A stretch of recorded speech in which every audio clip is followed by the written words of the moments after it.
India विमान दुर्घटना जो पिछले महीने हुई थी, उसके बाद एक महीने के दौरान आज गुजर के आज 12 तारीख है। उस दुखद दिन को मैं याद करता हूँ तो रूह कांप जाती है। और आज सही रूप से उसकी जांच से मैं उतना संतुष्ट नहीं हूँ। मैं चाहता हूँ कि इसकी जांच जोर शोर से हो और जितने भी इस दुर्घटना के अंदर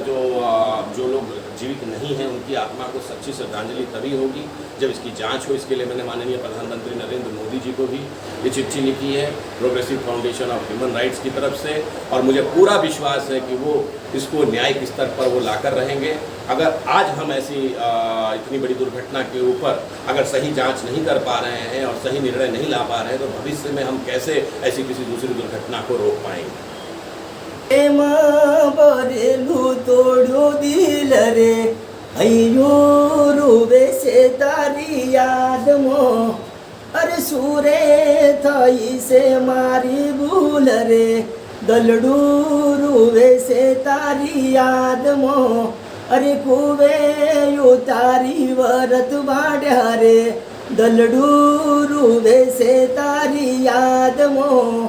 अरे आवो दबो ना कोઈને करशो रे दलडू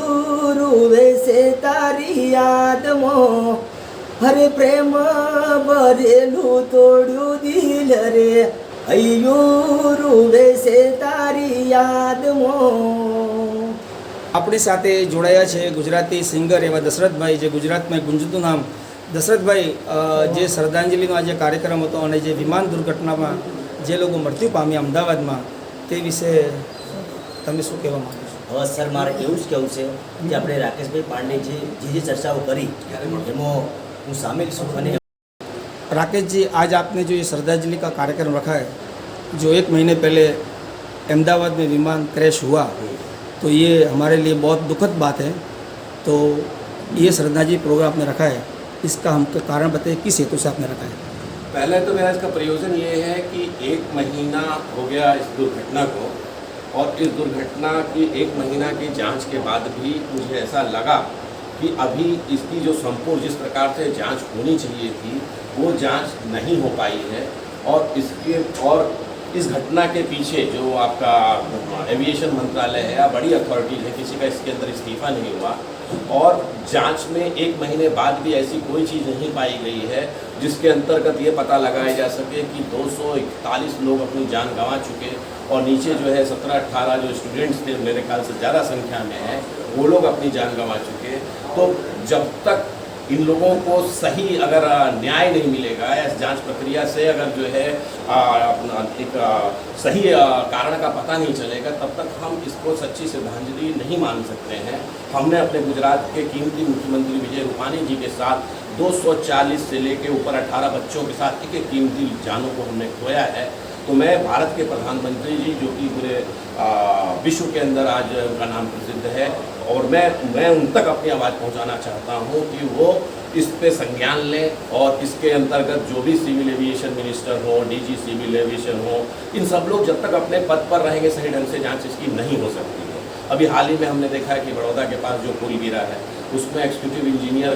केवल सस्पेंड हुआ है, जबकि उसके अंदर मंत्री से लेके बड़े बड़े चीफ इंजीनियर से लेकर सेक्रेटरी को हो जाना चाहिए। तो कोई व्यक्ति सामने से उसकी जिम्मेदारी इसके अंदर भी किसी ने नहीं ली है, मोरल ग्राउंड पे किसी का इस्तीफा नहीं हुआ है। और मुझे भारत के यशस्वी प्रधानमंत्री जी से उम्मीद है और विश्वास है कि वो इस पर एक्शन लेंगे। आज मैं वही एक महीने में चीज़ों को मैं देखा कि नहीं हो पाया, तो फिर मैंने ये दिया कभी बुझना नहीं चाहिए, ये संघर्ष कभी रुकना नहीं चाहिए। जिनको खोया है वो हमारे थे, तो इसलिए मैंने आज ठीक एक महीने के बाद इसका कार्यक्रम का आयोजन किया है कि दोबारा ऐसी जांच हो कि दोबारा इस तरह की घटना कभी ना हो और कभी भी ऐसा हम लोग को दिन देखना ना पड़े।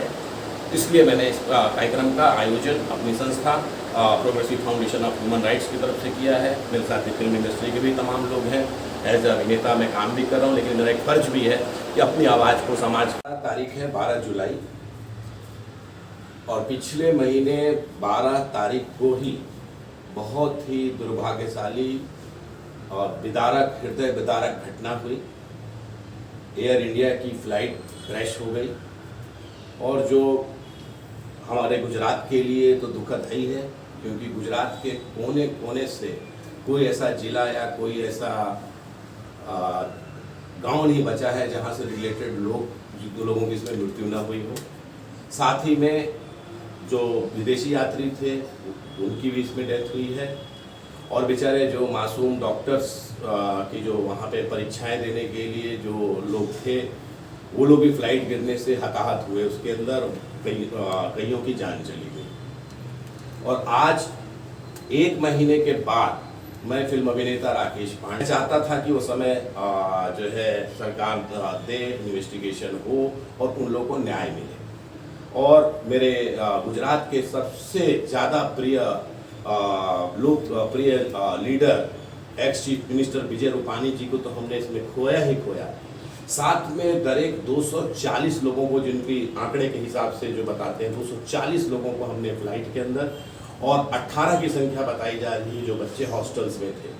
हर एक व्यक्ति के लिए हम यहाँ पर संवेदना प्रकट करने के लिए खड़े हैं, और इसका मेरा मुख्य उद्देश्य यही है कि उस घटना को हम भूलें ना,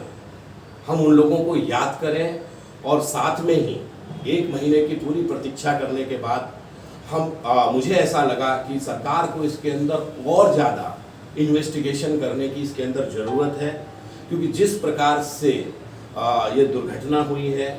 और जिस हिसाब से जो है इनके जो सब्रवाल जी जो थे मेन पायलट, उनके साथ को पायलट, ये लोग इतने एक्सपर्ट थे, उसके बावजूद जो ये दुर्घटना हुई तो शुरुआती जांच में हमें ये लगा था कि शायद इसके अंदर जो है न्याय की तरफ ये बढ़ेगा मामला। लेकिन अभी जो आज 1 महीने के बाद जो जांच रिपोर्ट आई है उसके मुताबिक मुझे पूरी आशा थी कि इसमें इस दौरान कम से कम मंत्रिमंडल से किसी का इस्तीफा होगा।